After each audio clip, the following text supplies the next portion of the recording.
Bem-vindo ao podcast do Instituto Pavarini, lugar que você está entre gigantes. E a temática de hoje é a prática integrativa e complementar denominada Reiki. Sim, você já ouviu falar dessa prática? Comenta aqui que eu gosto de saber.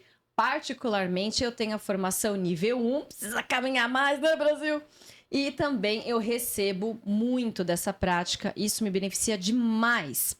E assim, a gente não pode viver uma vida sem ter conhecido o Reiki. Não se abra para essa oportunidade, essa possibilidade. E para falar dessa temática, você sabe, o objetivo do Instituto Pavarini é que você saiba das práticas integrativas.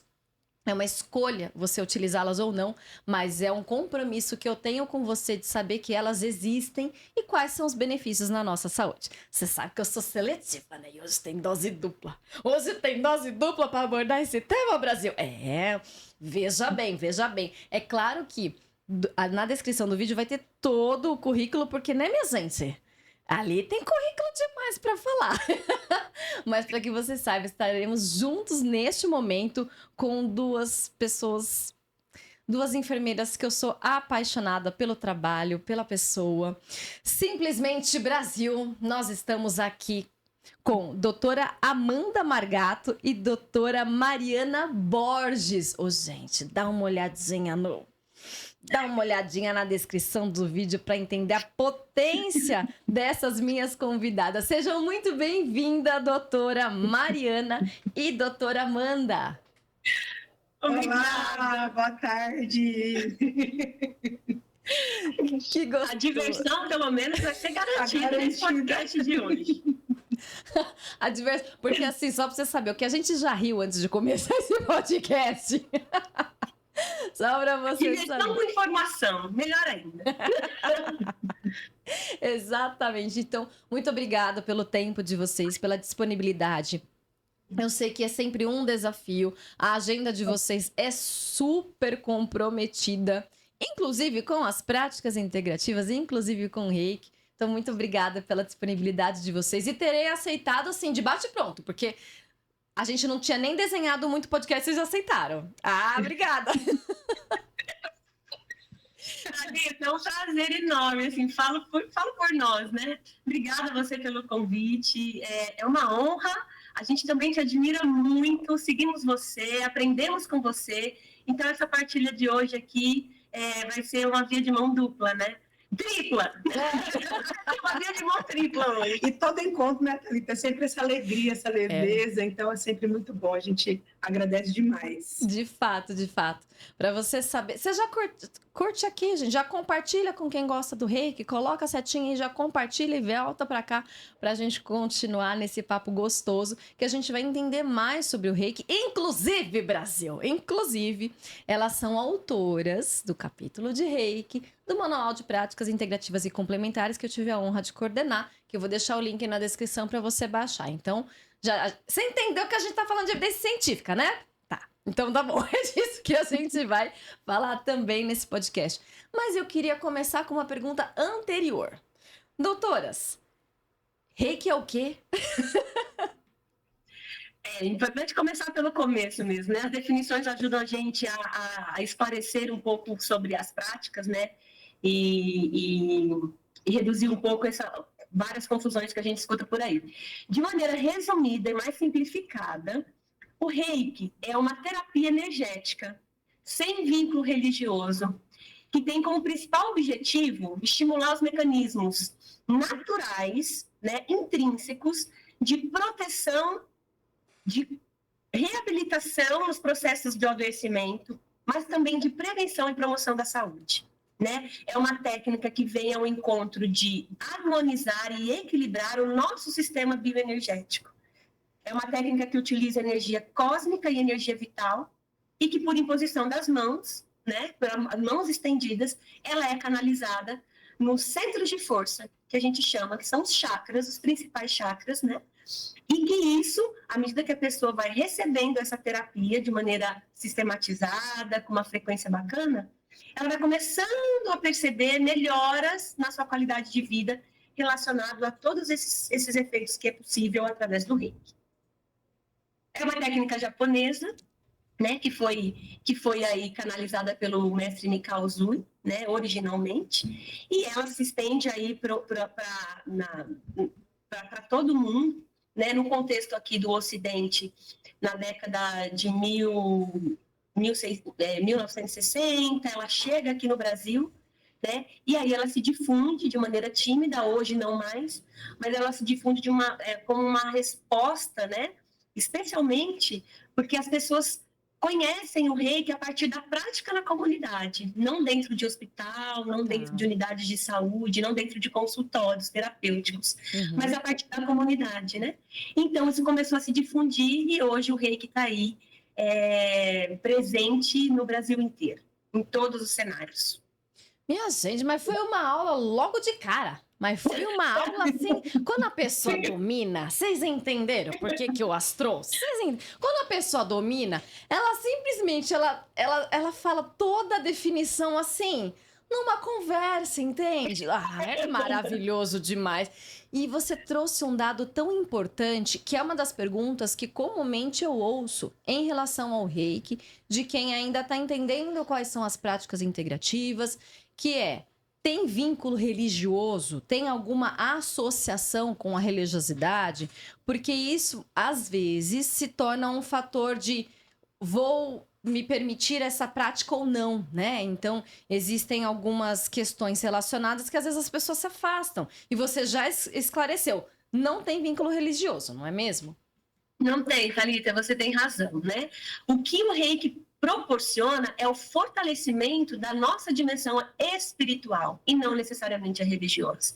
Claro que quem pratica a sua religiosidade, que segue uma religião, né, a sua ritualística, a sua organização, o reiki ele potencializa esse vínculo, que é muito bom, porque a gente sabe hoje que o aspecto da espiritualidade, a fé, são fatores protetores e, portanto, preditores de melhor qualidade de vida, né? Então, o reiki, ele tem essa potencialidade, né? Fortalecer a nossa dimensão espiritual e que, como a gente entende, o ser humano ele é um ser multidimensional. Então, uma vez que você impacta essas dimensões, você vai, numa cascata de eventos, você vai impactando as outras. E isso pode melhorar a qualidade de vida das pessoas. Olha. Ali, assim, até pegando um gancho, né, uma área que a gente pode dizer aqui muito tranquila, que a gente atende pessoas de todas as religiões, né? Isso é que a gente não faz esse vínculo religioso. Então, nos projetos que a gente trabalha, né, onde a gente atua com o reiki, a busca vem, e aí a gente não faz essa ligação, né? Mas realmente vem esse equilíbrio para as pessoas. Então, é que busca, e não tem como não ligar, né, mais nas suas práticas. Então, isso a gente vê todos os dias. Ela é uma terapia energética e não religiosa, né? E não necessariamente espiritual. E respeita todas as crenças, respeita a autonomia, a dignidade humana pelas escolhas que cada um faz. Exatamente. Olha, isso é de um esclarecimento assim muito, muito importante, de fato, né? Porque o que a gente quer com as práticas integrativas é ofertar mais ferramentas. E aí vocês estão falando de uma ferramenta extremamente potente e que, sim, Brasil, tem evidência científica, tá? Eu gosto de falar nessa entonação, com esse carinho todo, porque, na verdade, nós que atuamos, né, com as práticas integrativas, é uma pergunta frequente, corriqueira, e que, claro, a gente responde com as diversas linguagens, a depender de quem nos pergunta. Quando a gente percebe... Mas aí eu vou falar de mim, tá? E vocês são né? Vocês são outro nível. Mas assim, só para dizer que assim... Quando alguém me pergunta, mas com o objetivo dela só discordar e ponto, ela não está aberta a ouvir, eu tenho uma preguiça, gente. Eu tenho uma preguiça. Aí eu não discuto muito, não. Eu uso uma filosofia bonita que eu aprendi num dos filmes do Pinguim de Madagascar, que é sorria e acena. Né? Porque... É necessário, muitas vezes. Assim, você quer trocar? Então a gente troca. Você quer discutir alguma coisa no sentido do aprendizado, tirar alguma dúvida? Tamo junto. Agora, só vir afirmar que não quero, não tem evidência, aí dá preguiça. Por quê? O reiki é uma das práticas integrativas que está na Política Nacional de Práticas Integrativas e Complementares do Ministério da Saúde. Tá bom? Acho, desconfio, e é bom que você entenda que o trabalho do Ministério da Saúde é seríssimo, com impacto no Brasil todo. Então, jamais vai ser colocado uma técnica, uma condição que não seja benéfica à população. E o Reiki é uma das 29 práticas atuais que estão no SUS. E, certamente, para ter entrado no SUS, tem que ter evidência científica, tem que fazer pesquisa. Mas como é que faz pesquisa em Reiki? Conte-nos mais sobre isso. Eu sei que vocês têm projetos belíssimos. Gostaria de ouvi-los. Temos sim. Bom, primeiro, por que se sustenta no rol das 29 práticas integrativas oferecidas pelo SUS, né? E a prática se sustenta quando ela tem evidências que dão suporte seguro, né, para os profissionais de saúde que atuam com essas práticas no contexto clínico, no contexto das práticas clínicas, né, de cuidado em todos os pontos de atenção. O Reiki hoje ele está inserido em todos os pontos de atenção, com mais ênfase no ponto de atenção primária, né, na comunidade, ali no nível básico de cuidado, não menos complexo, e a partir dessa inserção do Reiki neste ponto de atenção, é que surgiu a questão das pesquisas, porque até então nós tínhamos muitos voluntários e não profissionais de saúde formados nessa prática, mas voluntários que atuavam nas unidades de saúde, e aí os profissionais começaram a perceber os desfechos positivos relacionados às questões de saúde, né, pública, obesidade, hipertensão, diabetes, reabilitação de doenças graves, por exemplo.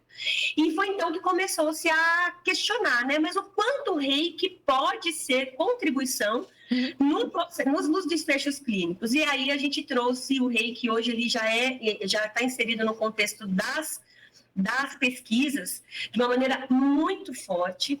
Hoje a gente tem recomendações de nível A, de nível B, de nível C, ou seja, que já sabidamente benéficas, provavelmente benéficas, potencialmente benéficas, referenciais como a Organização Mundial da Saúde, Ministério da Saúde e outros referenciais que dão suporte também para qualificar os níveis de evidência aqui no Brasil, né? Então, a gente hoje vê pesquisas do Reiki relacionadas à ansiedade, à depressão, as principais questões de saúde pública, né? Ansiedade, depressão, obesidade, questão da saúde mental, sono, né, padrões de sono, cirurgias, a questão, especialmente nas doenças crônicas não transmissíveis, a pesquisa no Reiki hoje tem mostrado excelentes resultados na recuperação e reabilitação dessas pessoas, né? Uau. Então, falta de evidências não tem. O que a gente identifica, Thalita, é que a questão principal ainda está na disseminação disso dentro do próprio contexto clínico, entre os profissionais de saúde, né? Porque até então as práticas integrativas elas são vistas muito como pseudociências, né? Aquela visão anedótica do cuidado, ou seja, isso não funciona, isso é mais uma questão, uma crendice popular. E hoje a gente vê que não. Né? Existe um mecanismo de ação próprio dessa terapia energética, impactando na fisiologia, na bioquímica do ser humano, e isso pode trazer respostas positivas frente àquilo que a gente está identificando. Né? A exemplo do que você perguntou em relação às pesquisas, o meu doutorado, que eu defendi este ano, né, eu utilizei o Reiki enquanto intervenção clínica, investigando o impacto do Reiki na ansiedade, no estresse e nas taxas de gestação de mulheres inférteis em tratamento da infertilidade. Uau. E fiquei que o Reiki ele contribuiu na redução. Eu tinha 3 grupos de estudo, né? Um grupo de intervenção com Reiki, um grupo chão e um grupo controle. E o Reiki impactou de maneira sobressalente no grupo de intervenção. Uau. Ele teve impacto no grupo chão, teve impacto no grupo controle, mas com certeza foi muito maior relacionado ao grupo que só recebeu o Reiki, né? Então, reduziu o estresse, reduziu a ansiedade e aumentou a taxa de gestacional em mulheres em tratamento, né? E aí a gente precisa agora galgar aí os degraus do aspecto das evidências, né? A gente precisa ainda mostrar fortalecer as pesquisas com o Reiki para trazer o Reiki evidenciar essa prática no contexto clínico, de maneira que a gente possa trazer segurança às práticas dos profissionais, por meio da classificação das evidências, né? Sim. Hoje nós já temos, como eu disse, artigos estudos muito bem delineados, né? Artigos muito bem estruturados metodologicamente, com rigor metodológico importante para evitar riscos de viés, né? Que a gente sabe que toda pesquisa tem, mas o que a gente puder evitar é importante, Sim, é melhor. E a gente tem conseguido hoje diferentes nichos de pesquisa com reiki, a gente tem conseguido os excelentes resultados. Eu acho que isso logo menos vem a fortalecer aí a prática no contexto clínico, e quem sabe mais para frente a gente ter aí mapas de evidência, né, direcionados ao reiki, que é o que a gente espera para poder ainda mais trazer segurança para os profissionais que atuam aí com essa prática. Mas, minha gente, eu tenho que fazer uma pausa, porque assim, o coração ele tá fibrilando de alegria. Não é uma fibrilação ventricular, não precisa puxar o carrinho. Piada interna de quem trabalha na emergência, não é mesmo? Boa ideia, também não precisa, respira. É uma fibrilação de alegria, tem que ter uma outra, gente. Não é nem atrial, nem ventricular. Mas que delícia, que deleite ouvir tudo isso. Então, Brasil, presta atenção. Doutora, você acabou de ouvir que foi a defesa de um doutorado, tá? Na Escola de Enfermagem de Ribeirão Preto da USP. Presta atenção, um ensaio clínico randomizado, com o grupo controle, o placebo, que é o Chan, e a intervenção, o controle e o placebo. Presta atenção, olha o nível de evidência. Olha essa área de atuação, o quanto contribui para essas mulheres. Olha esse impacto. Então, eu sempre falo, você pode discutir, entender, questionar. Agora, dizer que não tem evidência, vai competir com doutorado na USP? Aí eu provocando as pessoas. Agora, Thalita, que a gente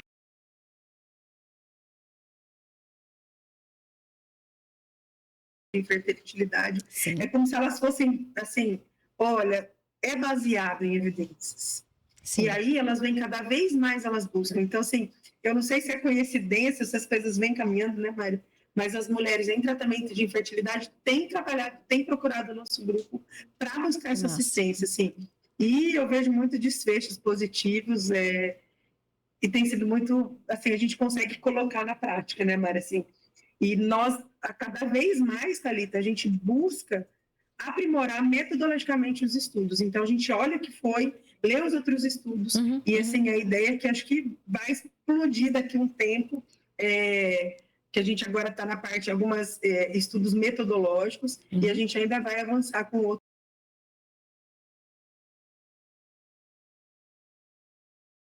A ideia é que a gente consiga fortalecer cada vez mais, e mais para frente vir com esse mapa de evidências do reiki. Eu não tenho a menor dúvida. As práticas integrativas, que bom, e finalmente, que é um caminho sem volta. O áudio de novo. Beleza. O áudio. Engata aqui já, agora você fala. Fala desse aqui. Ó. Cadê?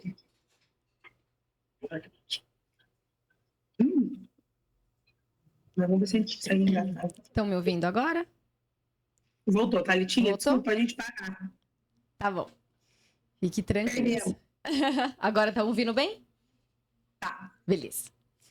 Que delícia! E finalmente que as práticas integrativas são um caminho sem volta, não é mesmo? A gente já entendeu que um olhar só não dá conta. A gente já entendeu que uma terapêutica só não dá conta. A gente já entendeu que um profissional só, independentemente da área de formação, não dá conta. Nós somos seres completos e complexos e a gente precisa de todas essas esferas que já foram muito bem discutidas no início desse episódio. Depois você assiste tudo de novo e compartilha. Isso aqui é uma aula, né? Isso aqui tem metodologia, tem evidência, quais são as indicações. Então, que bom que as práticas integrativas finalmente é um caminho sem volta, não é mesmo? Porque, na verdade, a gente faz pesquisa há muitos anos. Não é à toa, nós nos encontramos em diversos espaços, em grupos de pesquisa, em práticas integrativas dentro de grandes universidades.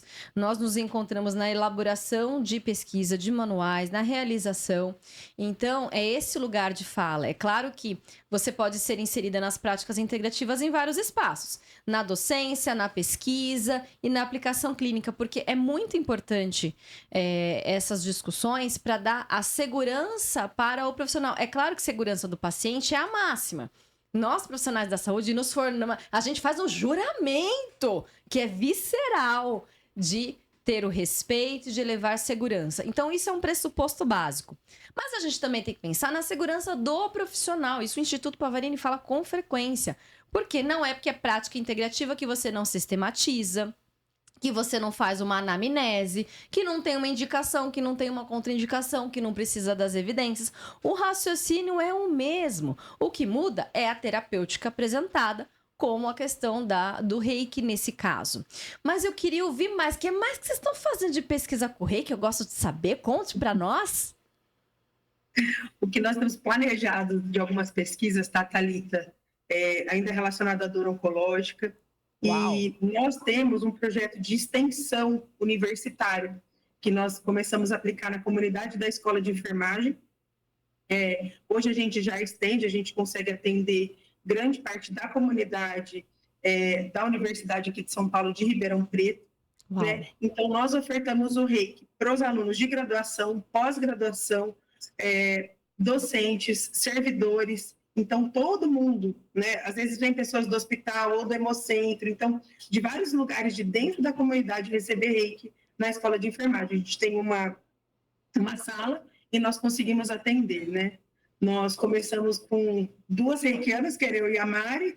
Hoje nós contamos quase com 15 pessoas, somos 15 pessoas. Que máximo! Né? Entre os alunos, então ele transformou em um projeto de extensão, tá? Nós conseguimos ter vários alunos com bolsa, então temos alunos PUB que conseguem ter bolsa para ajudar. Também alguns entram também com bolsas pelo programa da inclusão de pertencimento da Universidade de São Paulo, né? A Pró-Reitoria de Inclusão e Pertencimento, eles trabalham junto conosco, então a gente leva isso para a melhoria do bem-estar, que é um dos pilares dessa comissão, e aí a gente vai levando isso e mais ou menos 60% das pessoas que nós atendemos são os alunos de graduação, né? E 40% dos demais profissionais.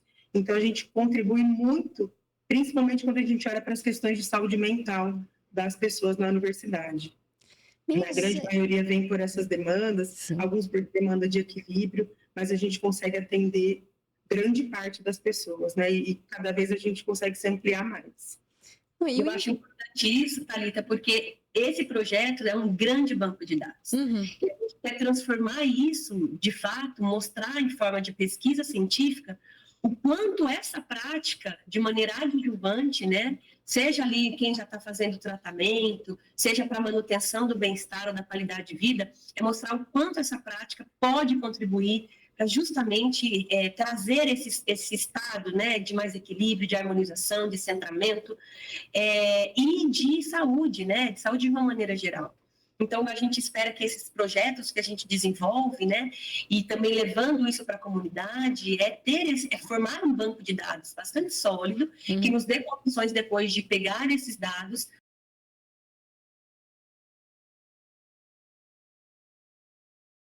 de uma maneira geral, dizendo, olha onde o reiki está, olha como ele pode chegar até as pessoas, né, de que maneira ele pode interferir, impactar positivamente na qualidade de vida das pessoas. E às vezes, né, Maria, mais até do que a própria evidência que a gente vai conseguir, a ideia é a gente fazer até um ensaio clínico com essas pessoas.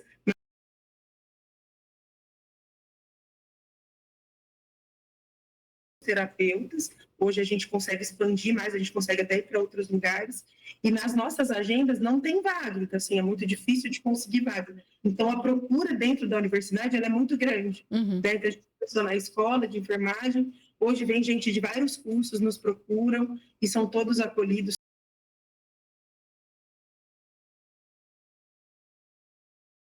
Na porta falam, pelo amor de Deus, me ajuda hoje. Uau. Então a gente consegue fazer um grande acolhimento para a comunidade na escola, assim, da universidade. E que mega impacto, olha, de uma forma muito pública, né? Eu quero agradecê-las por tocar um projeto que tem tanto impacto na pesquisa, na vida de cada pessoa que procura vocês, porque é muito desafiador você propor um projeto, você implementar um projeto, você manter um projeto, você conseguir que esses alunos, eles atendam com bolsa. É um mega desafio para quem organiza tudo isso, então quero agradecer publicamente toda essa contribuição, até sendo inserida na formação, porque ainda é um desafio. A gente ainda não tem as disciplinas eletivas, né? São optativas na maior parte das universidades brasileiras, de todos os cursos, e vocês já estão colocando isso na formação para eles sentirem. Eu queria aproveitar esse momento e fazer uma leve provocação, porque vocês, no início do podcast, você já curtiu, né? Já curtiu, você tá acompanhando aqui? Curte esse episódio e mostra para as pessoas, alguém que você tem o desejo que conheça o Reiki, olha quantas informações importantes foram trazidas. Na verdade, eu queria fazer 2 provocações. Uma é pensando que o Reiki, a gente faz uma imposição de mãos, sabe? Eu penso sempre num paciente que às vezes ele tá, um paciente, uma pessoa, enfim, tá tão debilitado que ele tá precisando de ajuda, mas ele não quer falar, ele não consegue, tamanha dor. E às vezes ele tá com tantas dores físicas que não tem... O toque incomoda, então ele tem dor, mas uma acupuntura ele não suporta. Uma massagem ele não suporta o toque. Eu falo isso pelas vivências dos diversos pacientes, enfim, as pessoas que nos procuram. E eu tive um relato bastante próximo à minha família de uma pessoa que estava em franca depressão e justamente não tinha essa tolerância, mas aceitou o Reiki. E o desfecho foi incrível. Foram meses de tratamento. A gente tá falando de depressão. Ninguém falou que é milagre, né, Zens? Ninguém falou isso. Não. Então, o quanto que a gente consegue aplicar para todo e qualquer tipo de paciente, inclusive em outros países, isso tá dentro de hospitais. Ô, gente... Pensa aquele paciente que tem tanto aparelho que você fala, eita, por onde eu chego? Nossa, aqui, ó, a gente pode contar, porque nosso contexto grandemente é em hospital. Não sei se a Mari quer já puxar um pouquinho do Ânima, o Thaliti, mas é isso mesmo, né? É maravilhoso. E a gente consegue levar para vários lugares, né? Acho que o Reiki está aí para todo mundo e todo mundo tem história. Quando a gente segue os princípios do Mikao Uzuki, que o Zuiken canalizou, ele fala, né, pelo menos 4 a 8 sessões ainda para começar a ter benefícios e sentindo. Sim. A gente da primeira sessão já sente várias coisas, mas para de fato ir mudando, como você diz, não é um milagre, né? E é difícil também quando a gente vai recebendo o Reiki, a gente volta e volta e vai voltando, porque a gente sente, né, como se o relato das pessoas que vêm, que procuram, a gente vai dizer depois dos outros projetos de extensão, eles nos procuram pelos benefícios e falam, nossa, essa semana eu precisava receber novamente. Mas em contexto hospitalar, eu acho que eu tenho um pouco de contexto na pandemia, de ter trabalhado, né? Eu tive uma formação do Reiki na pandemia, mas eu levava para os pacientes do hospital. Então, eu e a Mara, a gente compartilha de alguns atendimentos que a gente tem muito parecidos. Então, aqueles pacientes em final de vida, intubados, de CTI, aqueles pacientes de Covid muito crônico, que as pessoas não conseguiam pôr a mão, não conseguiam tocar. Eu tive, assim, o privilégio de poder aplicar Reiki neles. E quando a gente terminava a sessão, eles mudavam o semblante. E muitas vezes, assim, logo depois, eles faleciam. Né? Então, assim, eles recebiam um Reiki, eles acalmavam, como se eles tinham, assim, até uma estabilidade de parâmetros fisiológicos. Mudavam o seu semblante, muitos desencarnavam, né? E no próprio hospital tem um grupo de Ânima, que a Mari vai explicar um pouquinho melhor, porque ela faz parte. Eu vou enquanto docente, né? Enquanto eu levo meus alunos para o hospital, eu estou sempre lá, eu sempre ofereço o Reiki, né? Nos lugares que eu ofereço estágio, alguns pacientes já sabem, aqueles mais crônicos que ficam muito tempo, eles falam, hoje eu preciso de um reikizinho, hoje eu preciso me acalmar, eu preciso melhorar. Mas os pacientes buscam, no contexto hospitalar, em pós-operatório, em dor, antes de ir para a cirurgia, para melhoria da ansiedade, de estresse, muitos sintomas físicos, de mentais, os pacientes nos procuram. Porque acho que enquanto enfermeiro, é aquela parte da nossa ferramenta, né?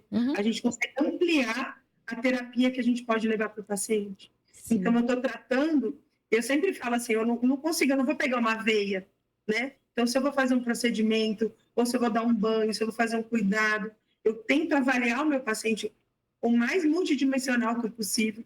Eu preciso avaliar ele espiritualmente, as suas necessidades. Eu ofereço o reiki como medida, às vezes de conforto, ou para dor, ou dependendo do contexto de cada paciente, porque eles são individuais, né? E o reiki, a energia do universo, ela é inteligente, ela vai onde eles precisam.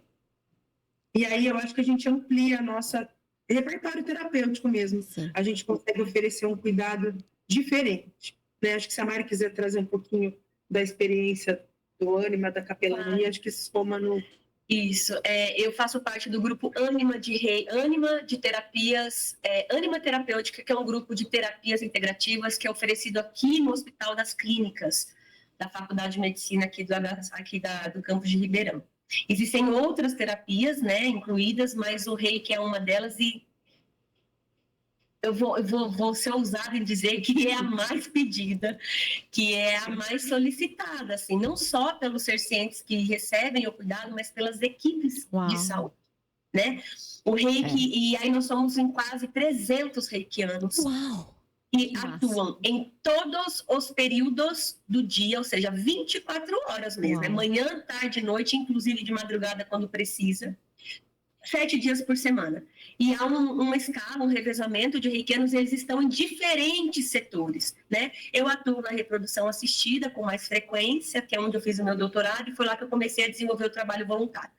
É um trabalho voluntário em que profissionais do HC que têm formação em reiki conseguem ali na sua hora de almoço, às vezes eles ficam 1 ou 2 horas depois do seu horário de trabalho para poder oferecer essa terapia para as pessoas que estão lá, sejam colegas de trabalho, ou seja, para os pacientes e seus familiares que estão internados no HC.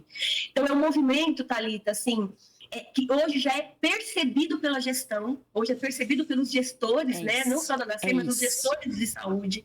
Tanto é que ele está, como eu disse no início, ele está presente em todos os pontos de atenção, é justamente por essa representatividade, mais do que representatividade, é pelos desfechos observados. Claro! Então, isso no contexto que a Amanda trouxe, né? Pré e pós-operatório, também no contexto de reabilitação nas enfermarias de maneira geral. Eu atuo como capelã laica também, atuo nos cuidados paliativos. E eu vejo o quanto essa terapia energética ela ajuda a trazer mais equilíbrio, ajuda a trazer mais paz, a ressignificações, especialmente no fim de vida, né?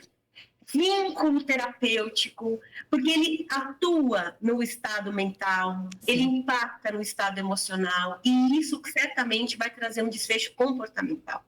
Né? Isso a gente muda a forma de a gente olhar o nosso processo de adoecimento, mas também traz para a gente um senso de esperança, especialmente quem está em cuidados paliativos, muitas vezes vivendo uma doença que já não é mais possível de cura, a pessoa não duela mais com a morte. Ela tenta ressignificar e trazer o máximo de qualidade de vida que é possível para ela naquele momento, né? E o reiki tem, os estudos, as pesquisas têm demonstrado que o reiki é um catalisador de ressignificações, inclusive, né? Não que é um milagre, esse milagre não existe mesmo, mas é um processo, né? E hoje, Thalita, assim, na dor oncológica, o reiki, ele tem, assim, recomendações fortes, evidências fortes, né, na dor oncológica, porque ele atua também como um catalisador no processo de estimulação da analgesia endógena, natural. Então, ele vai trabalhar a nível de endorfinas, cascatas bioquímicas, eixos neurológicos que vão dar respostas a partir da ação dessa energia, quando ela interage com o nosso aspecto energético, com o aspecto físico. Mas a gente não pode esquecer que o reiki está sempre um passo antes, então ele atua de cima para baixo, né? Então, uma vez que eu estou buscando ressignificar o meu processo, meu momento de vida, eu começo a olhar para isso de uma maneira diferente, eu vou impactando na questão mental, que a gente chama de psicocinesia hoje na pesquisa, a neurociência explica hoje, o reiki tem uma ação psicocinética, né, de uma maneira importante, está sendo estudado ainda, claro, né, a gente ainda precisa de muitos estudos, e isso ao mesmo tempo vai impactar ali no aspecto emocional, né, e na somatização disso no corpo físico, na resposta orgânica.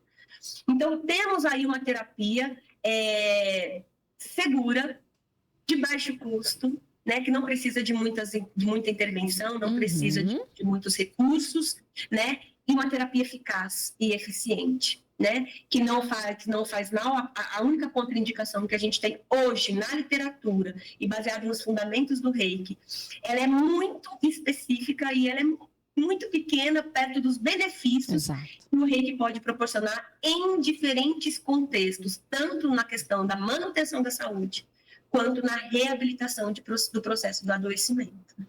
Né? Thalita, só para a gente não esquecer ainda no âmbito hospitalar, eu, enquanto gestante, eu recebi Reiki no meu parto, né, na minha gravidez, mas no meu parto, então, assim, foi muito... Para mim, foi maravilhoso, assim, as experiências.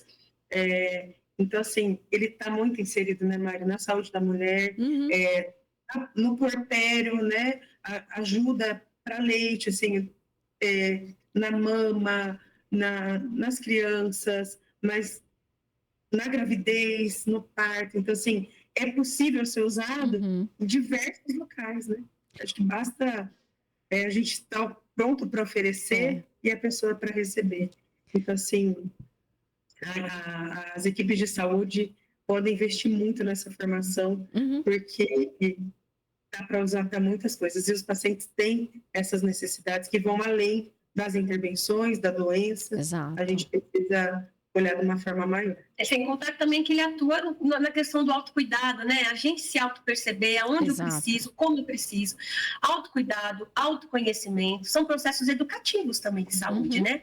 E a gente entende que o Reiki, por ser uma prática integrativa, né? Ele pode sim proporcionar essa questão da percepção do próprio autocuidado. E isso ajuda a gente a se conhecer, ajuda a gente a se olhar de maneira diferente, e a gente também acaba olhando o mundo sob outra lente, né? Outras lentes.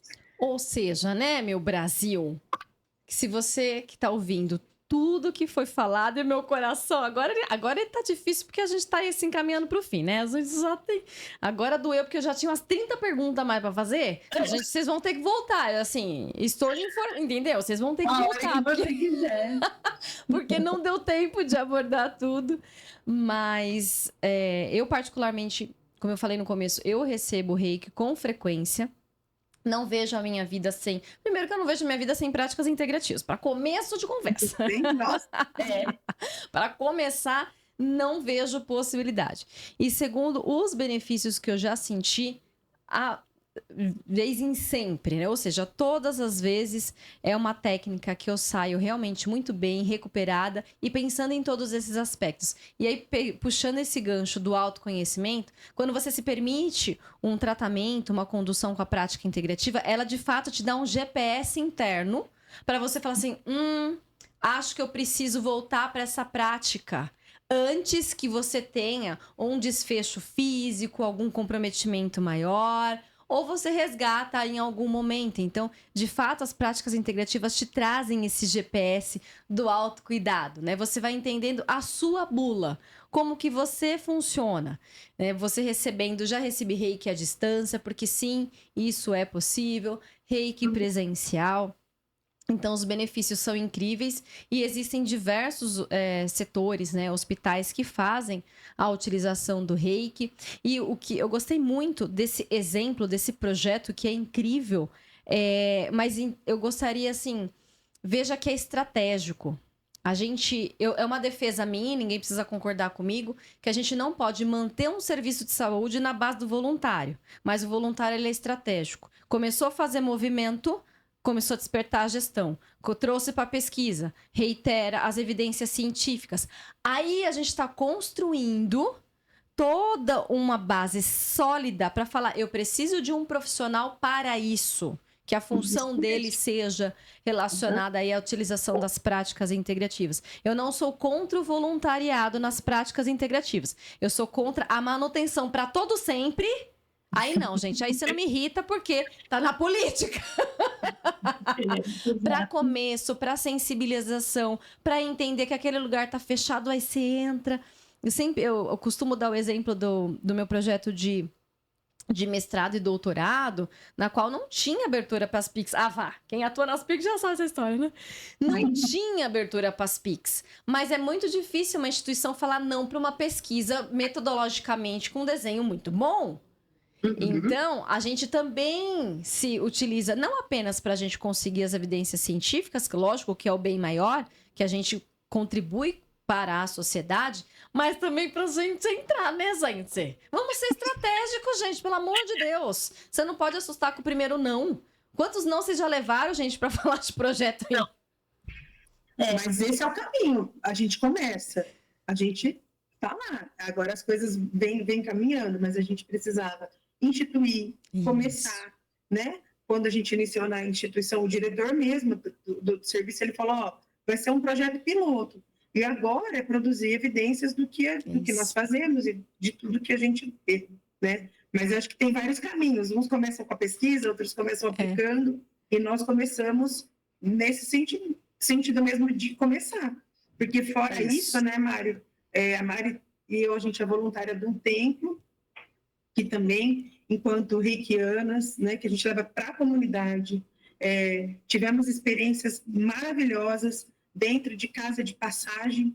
Então, quando as pessoas saem da situação de rua, vão para casa de passagem. Então, levamos na casa de passagem feminina, juntamente aos alunos da universidade. Então, assim, existem várias experiências. E a gente começou. E agora, é lógico que a gente também tem esse compromisso com as evidências, né? Exato. Com a pesquisa. Mas eu acho que esse tem sido o caminho. Tendência não, essa palavra já não serve mais, é realidade. Né? O que a gente precisa agora é fortalecer o campo, não só da pesquisa, mas porque o que nos interessa mesmo é a prática de qualidade, né? É ajudar as pessoas a melhorarem suas vidas. Exato. Então, enquanto profissionais de saúde, enquanto educadoras que somos, né? A gente quer que as pessoas tenham melhor qualidade de vida, que esse modelo de cuidado que a gente vive hoje, que ele possa se expandir. A gente não desconsidera o que a gente avançou até hoje, considerando tecnologia, isso é muito importante. Sim. Mas é possível olhar para o cuidado de uma forma que respeite o ser humano na sua integralidade. Então, não é mais tendência, a gente acredita nessa realidade. Isso é necessário. E agora é trabalhar para que isso esteja, né, em todos os lugares e que de fácil acesso, de possível acesso, para que a gente comece a transformar a nossa realidade social, econômica, de saúde. E de formação, né, Mari? A Mari forma quantas pessoas você forma por ano, né? Eu fui formada pela Mari, né? Delícia. Em Reiki, então tenho gratidão a esses mestres que ensinam, né? Sim. Tem sido oferecido para os alunos da escola de enfermagem, então acho que o caminho é formar, oferecer e ajudar o máximo de pessoas possíveis. Olha, eu senti um fechamento perfeito, porque assim, falamos das evidências, das indicações, ainda faltou muita coisa, mas aqui vocês vão ter que voltar, pronto, já falei, vocês vão ter que voltar aqui, mas senti uma provocação de vamos, gente, vamos mudar, vamos nos unir forças para mudar com essa responsabilidade que foi detalhada. Então, eu adorei essa provocação com esse objetivo tão importante que é melhorar a condição de viver. A gente tem vários desafios, mas a gente tem como ter muitas ferramentas para o nosso benefício. E dessa forma eu finalizo... Oh, minhas ex! Elas estão em Ribeirão Preto, né? Mas elas vão vir aqui, elas vão, porque eu já tive alunos. Queremos, que delícia! Sentada essa poltrona aí, ó. A gente sente o cheirinho daí aqui. Eu senti. Eu venho confessar que eu senti. No momento da entrevista, eu senti um aroma. Vocês vão vir aqui recebê-las do time incrível, extremamente acolhedor aqui do Instituto Pavarini. Vocês serão muito bem-vindas, que eu já tive a honra de estar em Ribeirão, conhecer essas salas, recebi reiki, porque a gente aproveita, entendeu? Mindfulness, olha. Então é uma troca muito gostosa. Espero que você que acompanhou esse episódio até aqui tenha gostado. De fato, compartilhe com outras pessoas, entre em contato, tem a descrição de todo o trabalho delas, de todo o currículo. Mas é um mini, tá, gente? Porque não cabe, o currículo delas não dá, entendeu? É mais de 30 páginas, não dá. Então, vocês olhem ali, vai ter o link do manual também para vocês lerem o capítulo que elas escreveram, que foi uma honra essa parceria. E eu quero agradecer vocês que disponibilizaram esse tempo, essas doutoras lindas e maravilhosas. E aí eu peço então as palavras finais para a gente encerrar aqui esse episódio. Eu digo assim, agradeço, Thalita, né? Eu tive a honra de aplicar reiki em você, mas que as pessoas daqui, né, que acessem, que escutem, sintam o reiki chegando, procurem o reiki, recebam o reiki, venham aprender. Se você for um profissional, aprenda para aplicar, mas para se transformar. O reiki mudou a minha vida, né? Hoje eu sou uma outra pessoa. Eu encontrei, como diz o autocuidado, eu encontrei muito equilíbrio, muita luz, muito direcionamento no meu caminho. Então o reiki me mudou e eu desejo que ele mude assim e transforme cada um que ele tocar. Então, que vocês sintam-se inspirados para receber reiki. Não preciso falar mais nada. Obrigada, Thalita, por espaços como o seu, Obrigada. que abre as portas para que a gente possa aí multiplicar esses saberes, né? Essas práticas, então, que seja próspero. Obrigada pelo convite. E a gente fica à disposição para voltar, se assim você desejar. Ou para alguma dúvida, se alguém quiser mandar para nós, estamos super abertos aí depois. Obrigada, gente. Obrigada, gratidão. Convite já tá feito, não tem mais volta, não. Só que o próximo é aqui vai ser. Aqui no estúdio, que vai ser uma honra recebê-los. Muito obrigada mais uma vez por vocês estarem aqui, você que nos acompanhou também. Lembra que sempre tem um QR Code para você conhecer mais sobre o Instituto Pavarini. Estou absolutamente aqui à disposição, porque eu tenho esse propósito. É uma possibilidade, é uma opção sua escolher as práticas integrativas, não, mas é o meu dever informá-los que elas existem devidamente, com a segurança, com as evidências científicas e com pessoas referências na área, né? Então, muito obrigada pela sua presença e eu aguardo você aqui no próximo episódio do podcast do Instituto Pavarini. Tchau, tchau.